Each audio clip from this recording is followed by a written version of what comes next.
రాగిపిండి, బెల్లం, నెయ్యి, పాలు, రవ్వ కావాలి.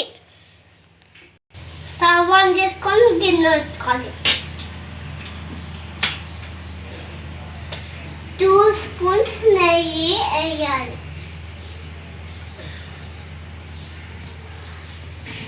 రాగిపిండి, రాగిపిండి వేయాలి. ఫస్ట్ రవ్వ వేయాలి. నెక్స్ట్ బాగా కలపాలి. రాగిపిండి వేగింది, పాలు వేయాలి. నెక్స్ట్ బెల్లం వేసుకోవాలి.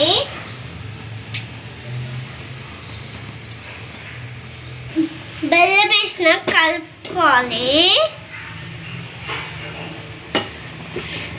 రాగి హల్వా రెడీ అయింది.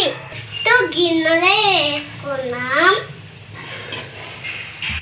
రాగి హల్వా రెడీ.